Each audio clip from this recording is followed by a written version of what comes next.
Bonjour et bienvenue dans un nouvel épisode de mon podcast créatif. Moi c'est Audrey, je suis créatrice de patron de tricot et ceci est un podcast où je vous partage mes créations en art du fil. J'espère que vous allez bien. Merci beaucoup de me retrouver pour ce nouvel épisode. J'ai des petits projets, un petit, un gros et un qui va être moyen mais qui est juste au tout début, donc c'est un petit peu ridicule, mais j'avais envie de vous le présenter maintenant puisque je risque de ne pas filmer de podcast en un mois en fait. Alors vous, ça vous fera pas une si longue distance entre la parution des 10 épisodes, mais le projet en question risque d'être fini la prochaine fois que je viendrai enregistrer un podcast. Enfin, il vaut mieux qu'il soit fini, vu que c'est un test et que le délai va tomber un peu comme ça. Donc voilà, je vais vous montrer un superbe 3-4 cm de début de projet. Si vous entendez qu'est-ce que c'est que ça? Si vous entendez des petits c'est Mota. Ah, c'est bon, tu as fini? Oh, d'accord, oui, très bien. Et voilà, je vais commencer par ce que je porte. Je porte un de mes modèles qui est le t-shirt Oréade, puisque ça y est, il fait chaud, c'est bon, vous êtes contents?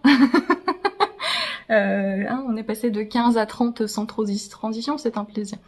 Bref, Oréade qui est un de mes modèles, c'est un t-shirt qui se tricote de haut en bas avec des panneaux de petites torsades plates, donc faites avec des mailles croisées, qui se répètent dans le dos aussi, des deux côtés.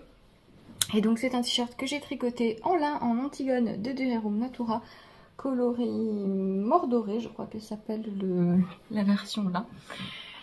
Et je l'aime beaucoup. Je l'aime beaucoup parce que c'est très frais à porter le lin en ce moment, et il faut vraiment que je me fasse plus de t-shirts en Antigone parce que c'est une fibre que j'aime bien porter là quand il fait 30-35. Alors il est outré parce que on a malencontreusement cassé une des plateformes de son arbre à chat. Je sais, c'est un scandale.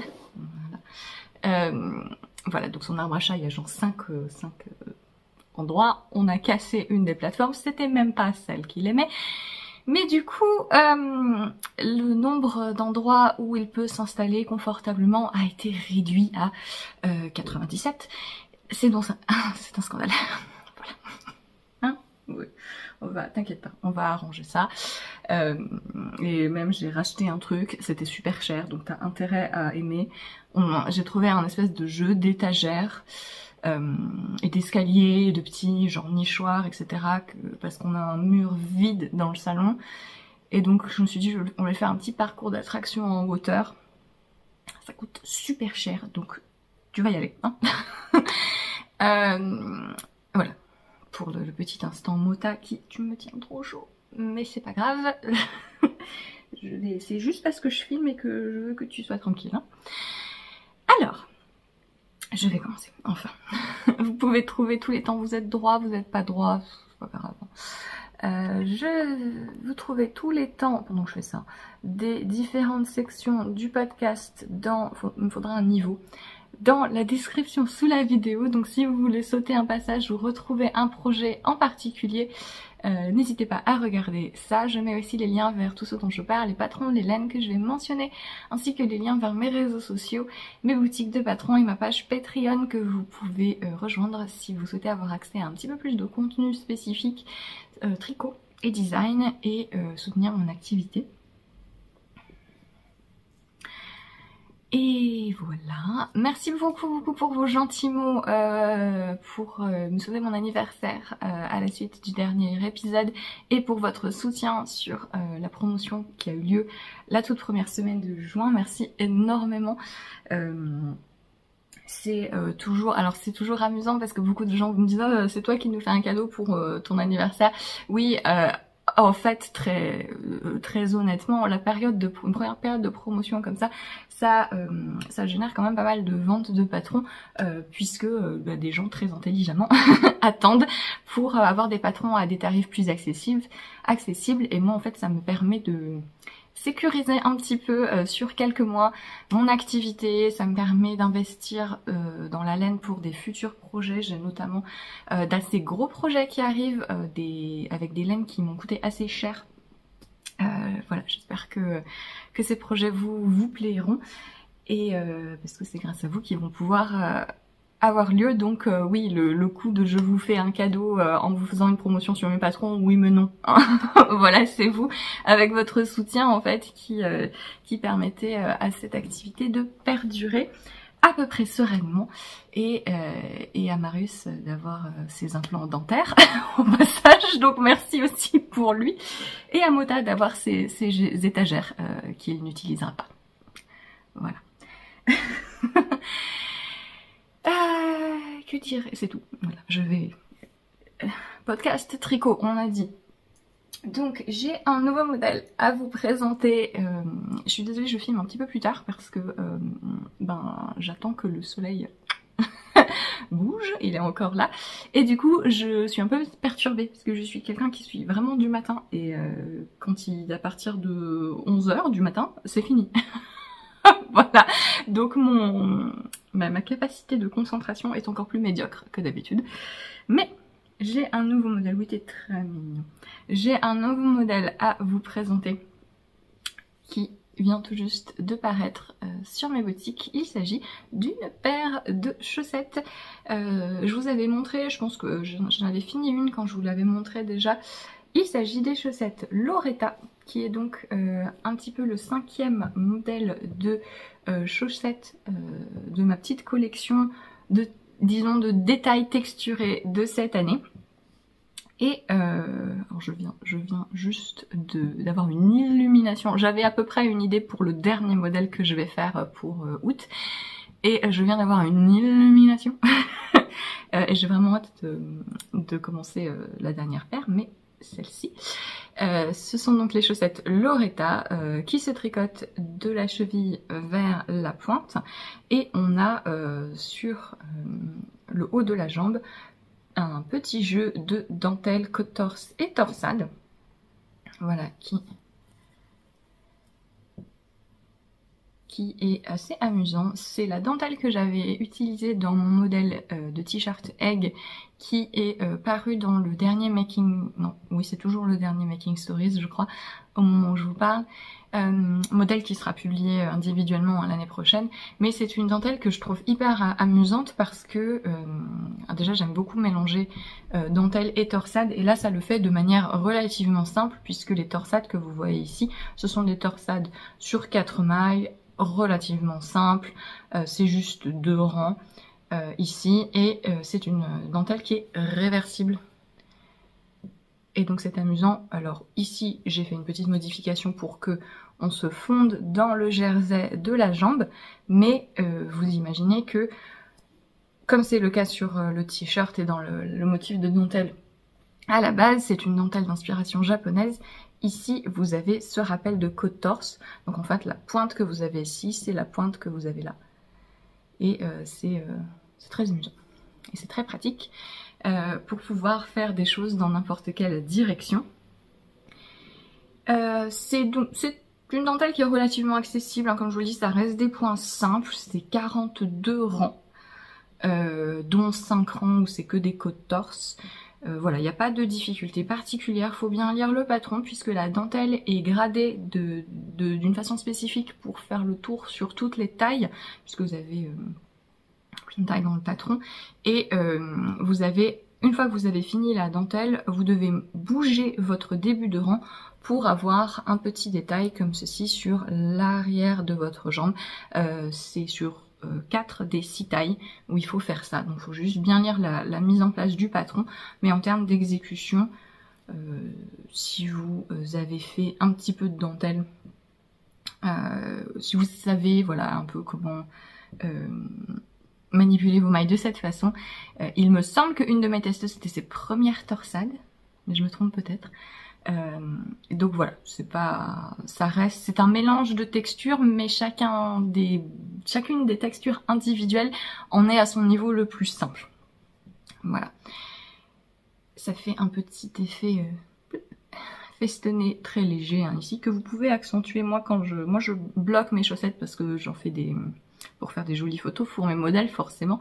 Et donc du coup quand elles étaient mouillées, on peut tirer un petit peu là-dessus sur le bloqueur et ça accentue l'effet festonné, je trouve ça joli. Et voilà, ensuite le reste de la chaussette est en jersey tout simple. Vous avez 2 talons dans le patron, un talon comme ici, renforcé avec un gousset et vous faites les diminutions ici. Ou vous avez un talon à rang raccourci, si c'est ce que vous préférez. Et une pointe ronde qu'on referme avec un grafting. Et voilà, donc des chaussettes qui sont facilement personnalisables. Vous pouvez bien sûr allonger la jambe si vous voulez qu'elle soit plus haute, la raccourcir, puisque moi vous voyez j'ai quand même un petit peu de jersey après la fin de la dentelle.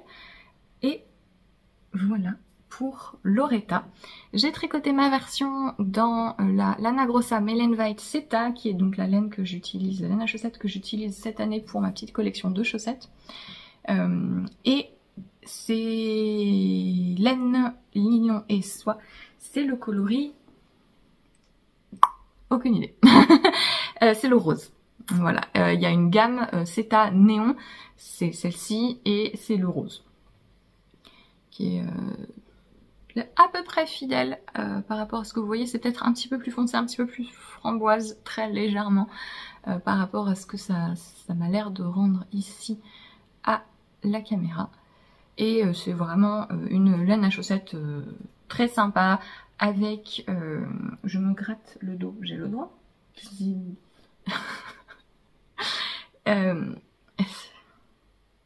Tu veux jouer? Pourquoi tu vas pas jouer avec les moutons?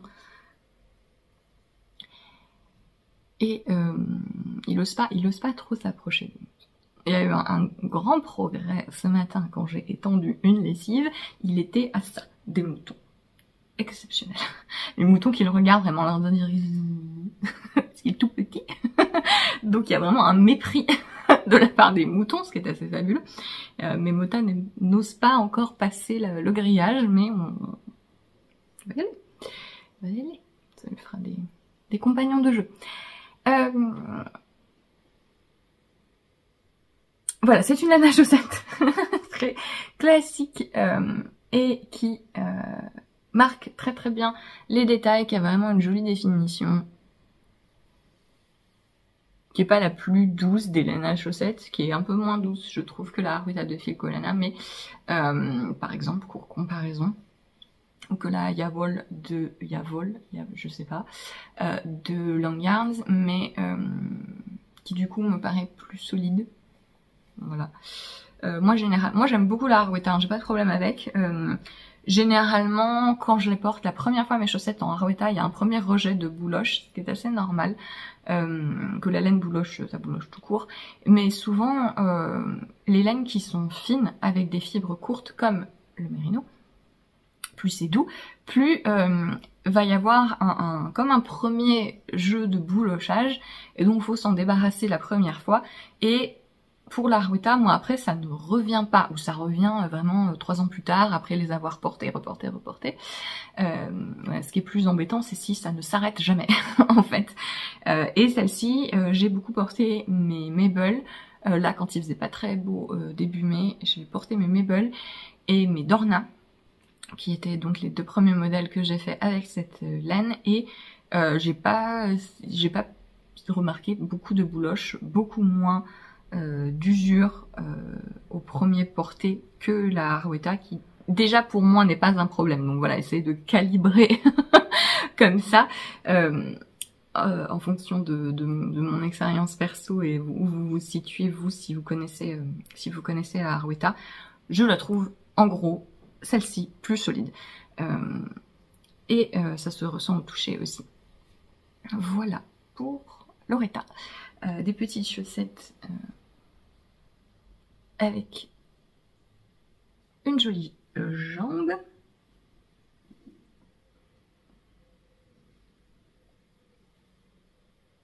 Alors oui, c'est un problème, parce qu'il adore faire ça, et le problème c'est qu'il adore particulièrement faire ça au niveau de mon cou, et je sais pas si vous allez voir, mais j'ai des griffures, parce que quand j'avais des pulls et des trucs, ils s'accrochaient au pull, voilà, ça le faisait rire, machin, et ben là, ils s'accrochent à ma peau, ce qui est tout de suite moins drôle. Tiens, tiens-les, pendant que je montre autre chose. J'ai, voilà, pour les chaussettes Loretta qui sont disponibles sur Ravelry et Payhip, et vous avez une petite promotion pour la sortie sur Ravelry avec le code Loretta de T. Vous avez moins 15% jusque dimanche. Oui. Je ne sais pas exactement quand je vais publier ce podcast. Mais voilà, pour la petite partie propagande de mes designs, et je vais continuer avec un encours qui est un nouveau modèle. On ne joue pas avec la laine, d'accord? Voilà. Et non mais parce que attendez, hein, c'est une installation, vous vous rendez pas compte? Non, c'est pas un jeu. Alors, c'est bien ça de passer le temps en début de podcast de remettre son téléphone à l'endroit pour le bouger 10 minutes plus tard. Alors, j'ai commencé un nouveau modèle pour l'automne qui, décidément, cet automne, j'avais vraiment envie de jacquard. Et donc, alors, c'est un pull qui va être, pour moi, tout en jacquard, mais on fait ce qu'on veut. J'avais envie d'un pull un peu de Noël, dans les couleurs, mais qui puisse aussi passer hors Noël, vous voyez. Et donc, c'est un yoke, tout ce qu'il y a de plus classique. Et j'ai fait un petit jeu de rayures avec les côtes. Ce sont des côtes semi-torse. Si tu veux bien faire la mise au point, ce serait vraiment super.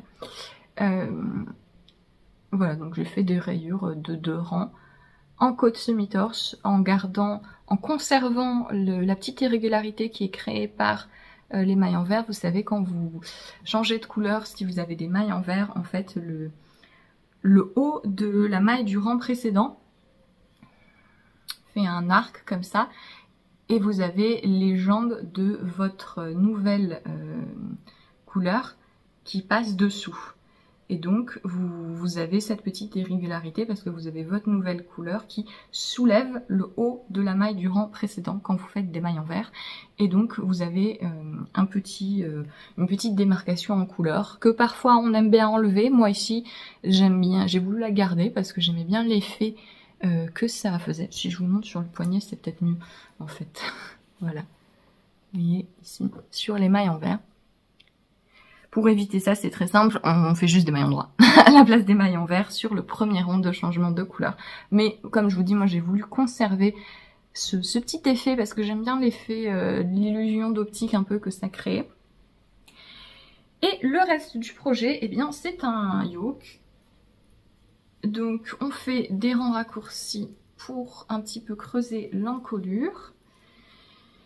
C'est un yoke qui aura un petit peu plus d'aisance que... En fait c'est le même échantillon et c'est la même coupe que mon modèle Hyphen qui est paru début 2023 ou 2022. Je ne sais plus. Ça fait 7 ans, tout s'en mêle.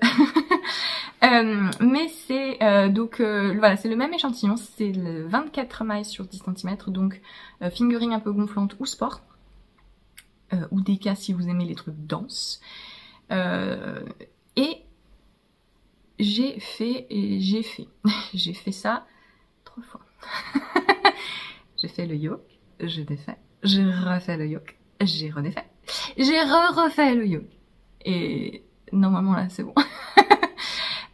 Au début en fait c'est surtout en fait j'avais mon dessin principal qui est ici, ce que vous voyez, ces sortes de pentagones. Voilà, j'avais ce dessin principal qui quand on construit, moi la façon dont j'aime bien faire les yokes, il y a 2 choses, soit on fait des bandes et entre chaque bande de motifs on fait des augmentations, donc petit à petit on peut agrandir les motifs, soit on fait un cône comme ça, vous voyez, là on commence fin et hop on agrandit jusqu'à avoir la largeur totale du motif qui dans ce cas précis est 16 mailles. Et sauf que du coup, au tout début, on a très peu de mailles. On commence avec 6 mailles par répétition. donc il n'y a pas la place de faire ça. Donc il faut trouver une sorte de petit motif qui rentre dans cet espace et qui rende bien en suivant les lignes d'augmentation. Et c'est un petit peu difficile parfois de visualiser ce que ça va rendre quand les motifs vont s'enchaîner et quand le placement des augmentations peut un petit peu perturber le motif. Par exemple, si vous faites, j'en sais rien, si vous faites un rond, mais que vous mettez une augmentation trop près ou dessus, vous allez pas avoir un rond, en fait, vous voyez. Et donc, c'est un petit peu visuellement difficile de dessiner quelque chose et que ça soit réellement le rendu qu'on va avoir. Et donc, les premières fois que j'ai fait des faits, c'était justement pour arriver à cette portion-là, à avoir quelque chose qui me satisfasse, qui me plaise, satisfasse. Hein, prof de français là, aidez-moi. Je sais que vous êtes beaucoup à regarder et à tricoter et à regarder les podcasts tricot. Hop. Ouais. Et donc là j'étais contente. Et donc j'ai fait tout mon yoke, là j'ai séparé, et là j'essaye, après avoir séparé les manches du corps, et ça ne va pas du tout. En fait, moi j'essaie de faire attention quand la façon dont je grade mes yokes, vous voyez, on augmente assez vite ici. Pour éviter d'avoir le coup où il n'y a pas assez de matière là et du coup le pull va remonter parce qu'il n'y a pas assez en circonférence ici sur la totalité des épaules. Et ça permet aussi que la coupe soit plutôt mixte parce que stéréotypiquement les hommes ont une carrure un petit peu plus prononcée et donc si on n'augmente pas assez vite ici pour passer les épaules, j'en ai aussi besoin hein, parce que j'ai pas des épaules trop marquées mais quand même un petit peu par rapport à mon buste et du coup c'est pour ça que j'augmente assez rapidement au début par rapport à d'autres modèles de yoke que j'ai tricoté par le passé. Moi, mes augmentations, elles sont généralement finies assez haut, alors que la profondeur du yoke n'est pas atteinte, histoire d'avoir bien la place là. Sauf que là, j'avais un petit peu exagéré. Vraiment, j'avais calé toutes mes augmentations là. Et en fait, le yoke, au lieu de partir comme ça, vous voyez, et de faire une courbe, il partait comme ça. Voilà, donc c'était une collerette. Vous voyez le lézard, là, voilà, c'était... Donc ça ne marche pas. Donc j'ai replacé réparti mes augmentations correctement. J'ai réfléchi, plutôt que de pas réfléchir. C'est toujours mieux. Et donc là, c'est bon, ça marche. C'est un yoke qui a un petit peu plus d'aisance que ce que moi je porte d'habitude parce que j'avais envie que ce soit un pull un petit peu plus doudou. C'est pas forcément du coup ce qui me va le mieux je trouve, mais j'aime bien avoir de la variété dans ce que je porte et aussi dans ce que je propose en termes de présentation d'aisance et de modèle. Et donc c'est le jeu, c'est que il y a deux motifs principaux ensuite. Vous avez donc le motif du yoke qui va ensuite se retrouver aussi sur le corps. Vous voyez, je suis au début du corps et donc c'est ce motif là qui est repris. Et ensuite vous avez ce motif-ci qui est tout simple, qui est un jeu de petits pointillés et de lignes qui se retrouve en bas du yoke. Donc il y a deux parties sur le yoke et sur les manches. Et j'aime beaucoup l'effet d'optique que ça fait. J'aime beaucoup. Et on finit donc par ces côtes. J'ai voulu faire, ça va peut-être changer, mais j'ai voulu essayer de faire une manche pas resserrée. En fait d'avoir, alors il y a quelques diminutions, mais je voulais avoir une manche un petit peu plus lâche. Avoir une coupe un petit peu plus différente, un peu plus moderne peut-être, je ne sais pas. Mais dans le patron, il y aura les deux, parce que de toute façon, j'avais calculé pour que ce soit des manches resserrées au poignet. Donc il y aura les deux dans le patron. Enfin, il y aura l'option manche resserrée. Et si je suis contente de ça, il y aura l'option manche un petit peu plus droite.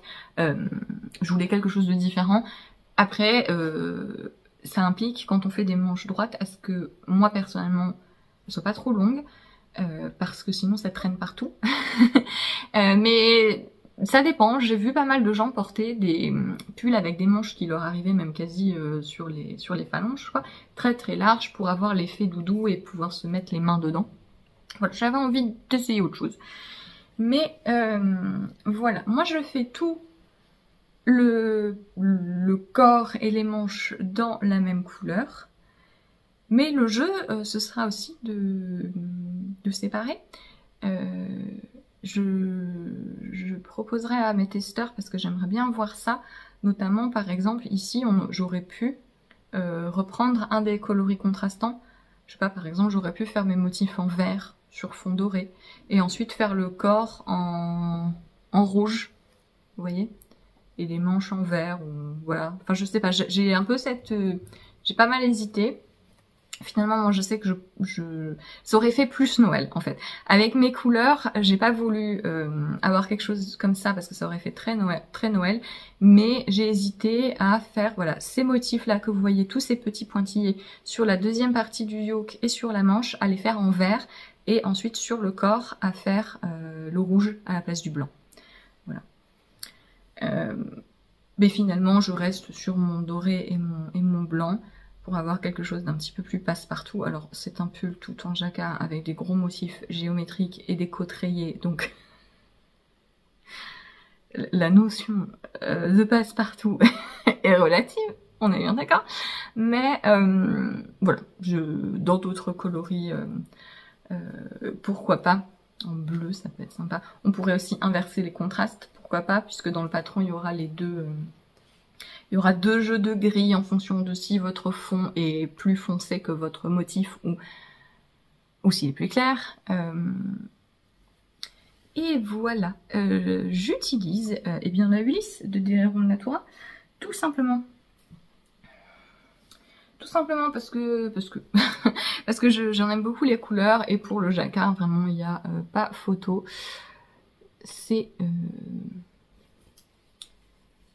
une laine qui est vraiment, je recommande à tous les débutants en jacquard d'essayer une laine de ce type-ci. C'est un Merino d'Arles. Alors c'est un mélange de Merino d'Arles et de Merino du Portugal, parce que le Merino du Portugal est un peu gris foncé, ou noir carrément, et donc ça permet d'avoir des coloris chinés.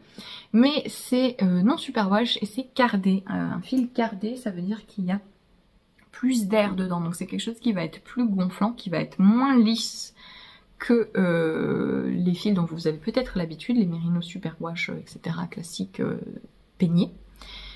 Mais ça veut dire que pour du jacquard, c'est vraiment très très bien, puisque l'émail, elle ne bouge pas en fait, hein, vraiment. Quand vous avez des petites irrégularités de tension, ça pardonne énormément, et au blocage, ça va vraiment encore plus se lisser et faire un dessin cohérent. En fait, chaque maille va un petit peu perdre son individualité. Et voilà, c'est plus... je viens de commencer le corps, je suis désolée, du coup, on voit pas trop ce que ça va donner avec ce motif-ci, mais voilà. J'utilise comme coloris, donc, doré, celle qui est le blanc le plus clair. Il est plus clair que poivre blanc. Amarante, que j'aime énormément. Très très beau. Et émeraude, le coup de cœur. En fait, c'est plus clair que ce que vous voyez là. C'est plus clair et c'est plus vert. Et c'est un petit peu plus flashy. J'ai une quantité pull parce que je veux faire le pull Traveler de Andrea Mori avec, parce que je l'adore. Oh, ça va trop bien. Voilà, là c'est un petit peu plus le vert. C'est un petit peu plus le bon vert. C'est encore plus vert. Et il est vraiment très très très vif. Hein. C'est magnifique. Les gens qui aiment le vert. Et si vous n'avez jamais vu ce coloris, je vous le conseille. Donc voilà, pour mon petit trio de couleurs. C'est voilà. J'ai juste à dérouler mon jacquard maintenant.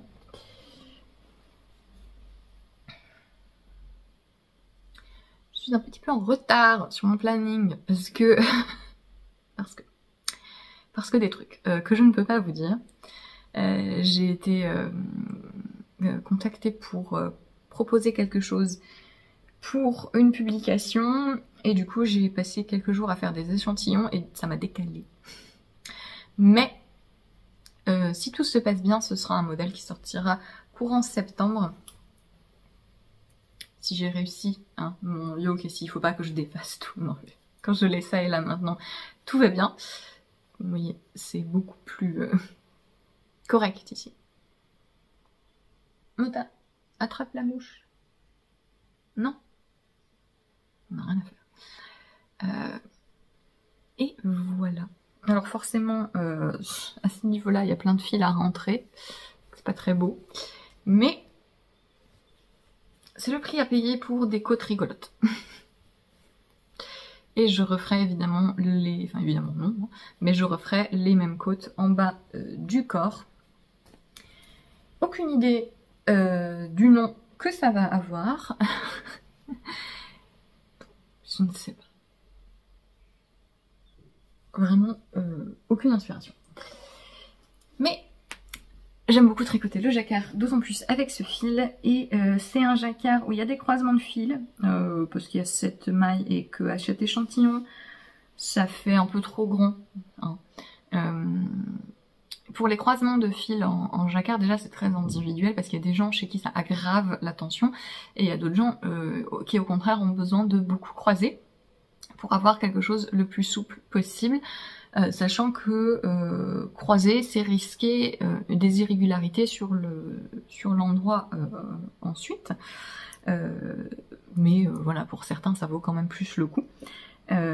Moi globalement je croise quand ça dépasse vraiment 3 cm. Et je parle en centimètres et non pas en nombre de mailles parce que souvent on entend oui il faut croiser tous les 6 mailles, je sais pas quoi. En fait non, ça dépend de votre échantillon parce que 6 mailles, si vous tricotez en fingering un échantillon de je sais pas 30 mailles sur 10 cm, c'est pas la même longueur que si vous tricotez en bulky et que ça fait déjà 6-7 cm. Vous voyez, donc c'est pour ça, moi je regarde la longueur que ça fait.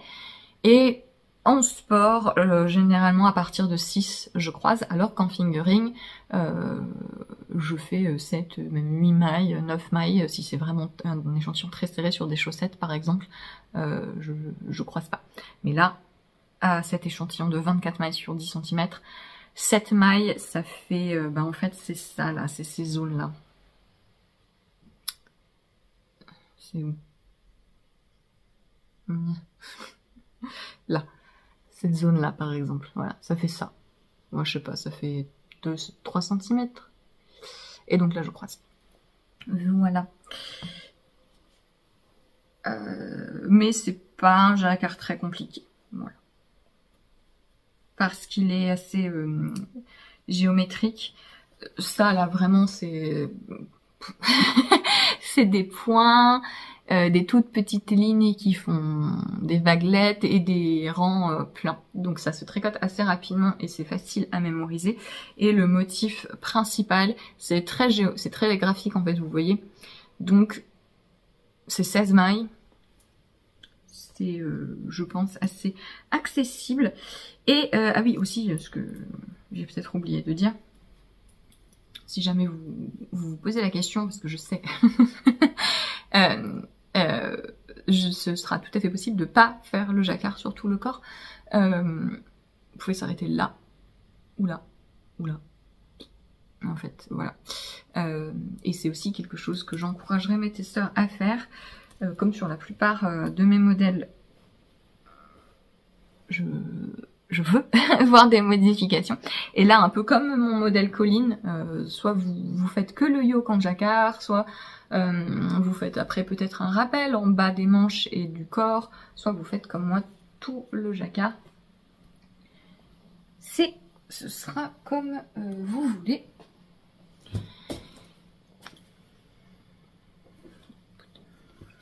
Et voilà pour ce petit projet qui, je l'espère, va bien avancer. Après l'avoir recommencé 3 fois, je suis contente d'avancer. Et j'aimerais bien le bloquer pour que tout s'assouplisse un petit peu. Parce que pour l'instant, c'est un petit peu... c'est toujours un peu bizarre quand on essaie un pull, surtout tout en jacquard, parce qu'il y a quand même une double épaisseur, il y a des manipulations, et le tricot est pas n'a pas le tombé qu'il va avoir à la fin. Même si, pour moi, la Ulysse, elle ne bouge pas en longueur, hein, c'est l'avantage aussi des fils cardés, c'est que, comme c'est très léger, eh bien, ça se détend pas. Ça se lisse, mais ça se détend pas tellement. Et donc, au niveau des mesures, c'est très fidèle, avant et après blocage. Et, qu'est-ce que je voulais dire? Oui, la Ulysse, moi je l'aime beaucoup aussi parce que ça revient finalement, c'est pas forcément, le prix de la pelote est, je dirais, moyen de gamme maintenant, moyen haut de gamme, mais le truc c'est qu'on a beaucoup de métrages, on a un métrage de fingering en fait, hein, puisqu'il y a 185 mètres pour 50 grammes, donc presque 400 mètres enfin, en fait il y a certains fils fingering, par exemple les fils single à un seul brin, qui ont le même métrage. Sauf que la Ulysse, on peut la tricoter à un échantillon beaucoup plus grand. Même moi, je l'utilise pour des projets en DK, qui sont recommandés en DK. Bonjour l'avion. Et donc, il faut acheter moins de pelotes, au final. Donc, c'est un peu c'est un fil vers lequel je me tourne facilement quand j'ai des projets en DK ou en sport. Parce que, même si, quand on regarde le prix de la pelote, elle est à combien maintenant? Elle est à 8 € je crois, la pelote de Ulysse. C'est sûr que c'est plus cher que parfois certains fils de Filati, évidemment la Drop, etc. Ou Hobby, mais le rapport entre la quantité de fils qu'on a et l'échantillon qu'on peut obtenir est assez avantageux, je trouve. Voilà pour mon encours. Je vais terminer avec un petit nouveau projet personnel. Donc c'est ce que je vous disais, je me suis engagée sur un test, parce que j'ai que ça à faire. Est-ce que j'ai fini le t-shirt en cadeau pour ma mère? Non.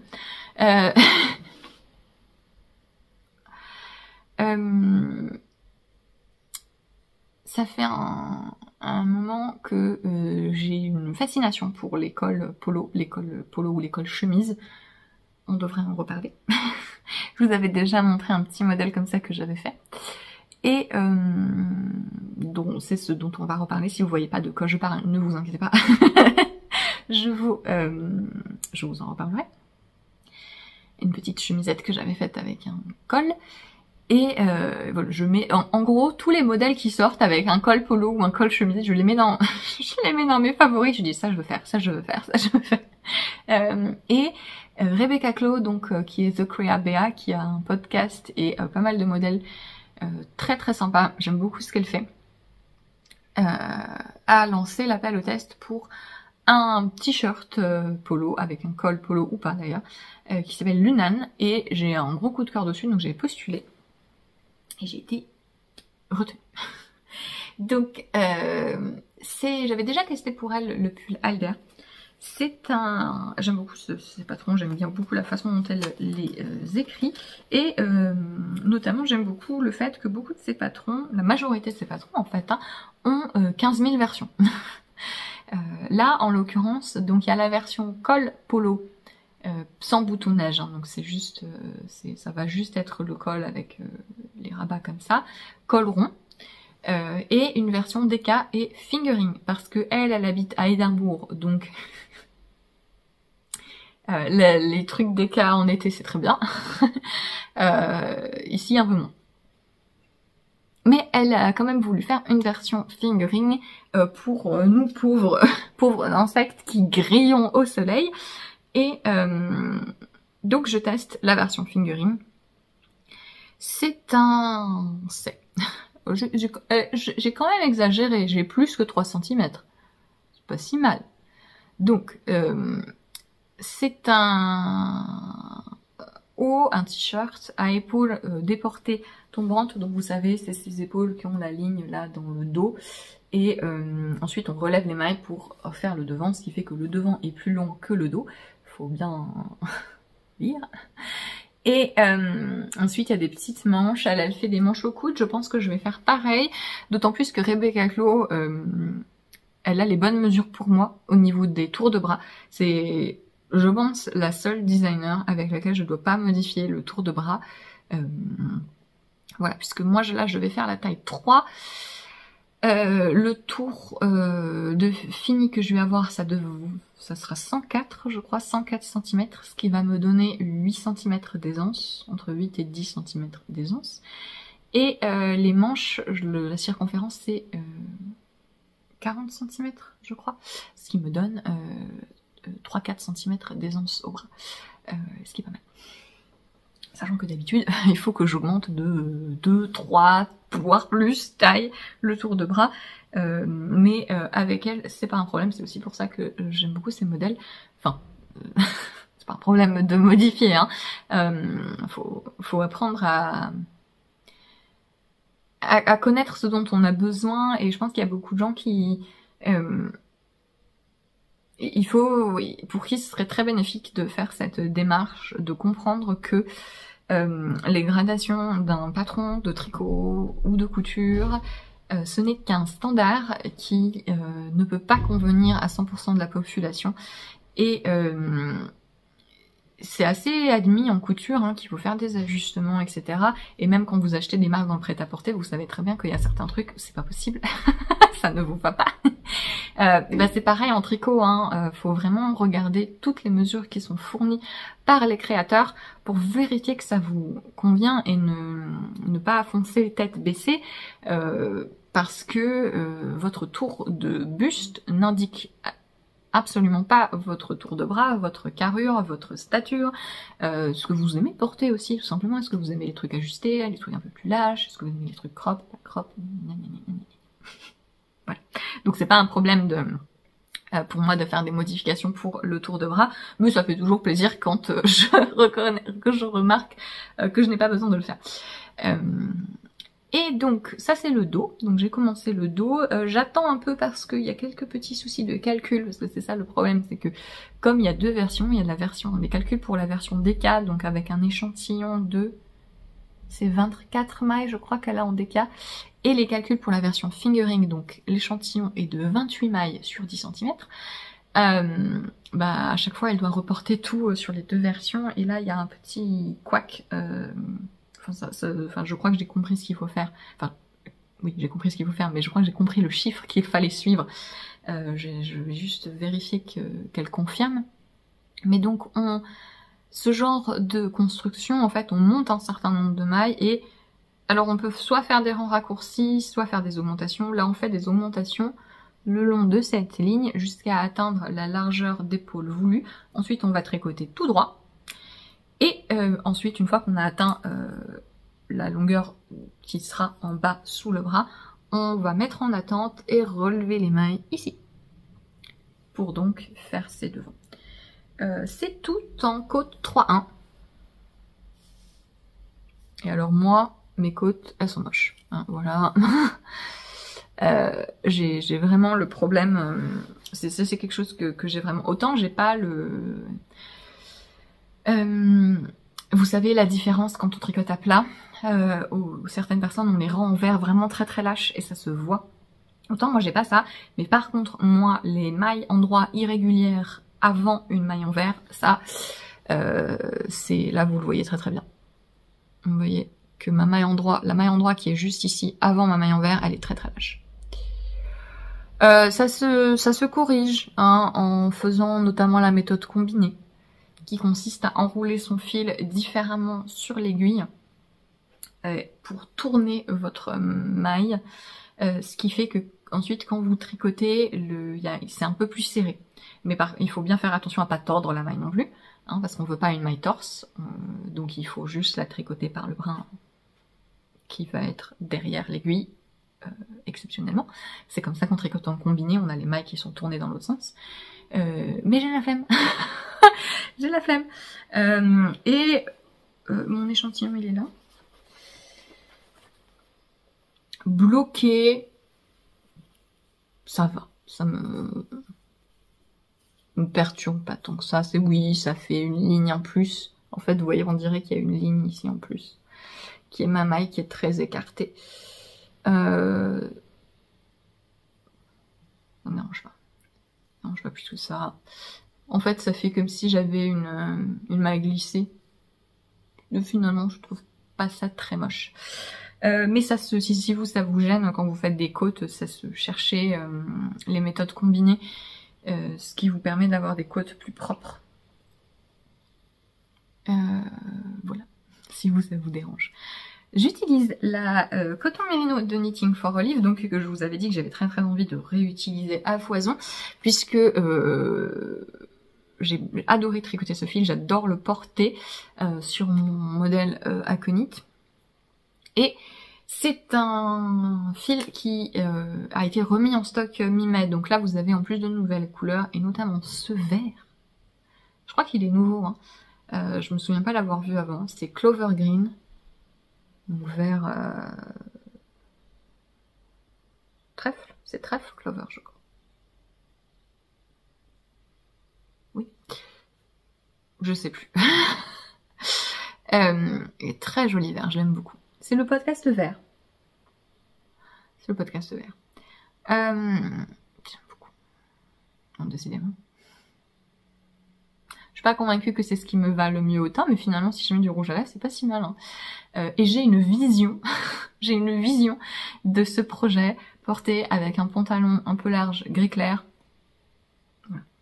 Parce que ça va être un petit peu ajusté avec le petit col polo. J'ai la vision. Vision d'une tenue qui, je pense, sera très sympa. C'est 70% coton, 30% merino. Donc c'est principalement du coton, ce qui est assez rare. C'est un fil qui est très fin, il y a 250 mètres au 50 grammes. Et donc du coup pour ce modèle on peut soit la tenir en simple et faire la version fingering, soit la tenir en double et faire la version DK. Ce qui il me semble qu'elle va le faire, ou qu'elle a elle a commandé une sample, donc un prototype comme ça. Il y a des gens qui utilisent la pure soie aussi, il y a des gens qui utilisent du coton pur ou le coton laine de Camarose. Ouais. La Coast de Osgarn dans le test en fait. Donc ce sera un patron qui sera assez polyvalent en termes d'utilisation de fil, parce que même si on est sur des côtes, c'est de l'aisance positive. Donc c'est pas quelque chose qui a besoin d'être élastique, forcément, même si là ça l'est avec le mérino, hein, ça serait pas un souci. Mais vu la structure, parce qu'on est quand même, on va relever les mailles, va y avoir le col polo qui est en jersey double, je crois. Oui, j'ai postulé pour le... Alors déjà j'ai postulé, je sais même plus pour quelle taille, parce qu'elle m'avait mis sur la taille 4, je sais plus ce que j'ai fait.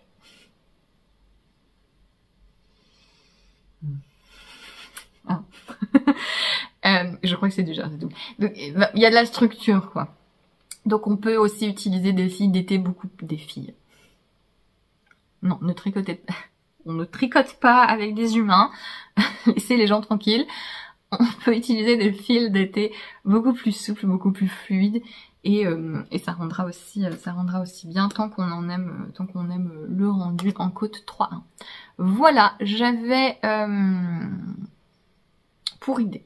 Tiens, je vous en ai pas parlé, je crois, en podcast. Je vais essayer de tricoter plus à la méthode continentale, ce que je sais faire, mais pas très bien. Je suis pas aussi rapide et aussi à l'aise. J'aimerais bien être aussi à l'aise d'une méthode avec l'autre pour pouvoir alterner, pour répartir un petit peu mieux la tension sur mes mains, mes coudes, etc. Et enfin mes poignets quoi. Et c'est toujours la faute du poignet. Même quand on a mal au coude, c'est toujours la faute du poignet. C'est terrible. Et je m'étais dit, ben, je vais peut-être essayer avec ça. Et en fait, très mauvaise idée parce que j'avais fait un premier échantillon comme ça en méthode continentale. La lenteur. La lenteur. Et donc, sur un test en fingering avec un échantillon assez dense, La deadline n'est pas hyper loin, c'est début juillet. C'est une très mauvaise idée, donc je le fais pas sur ça. Mais vous me verrez peut-être parler de ça, de tricoter plus avec ma main gauche pour mes prochains projets personnels. Sachant que j'ai remarqué, puisque j'ai fait d'autres échantillons aussi, que j'ai moins ce problème-là d'écartement des mailles endroits quand je tricote avec la main gauche. Donc voilà. C'est tout ce que je voulais dire, je pense, pour ce tout petit début de projet. Et voilà. Voilà pour tout ce dont j'avais envie de vous parler dans ce podcast. J'espère que l'épisode vous a plu. Je vous retrouverai normalement début mi-juillet pour un nouvel épisode. Il y aura d'autres vidéos entre-temps, normalement, je crois. Voilà, merci beaucoup d'avoir regardé et j'espère que la vidéo vous aura plu. Je vous souhaite une très belle après-midi, soirée, en fonction de quand vous regardez cette vidéo et je vous dis à bientôt. Salut!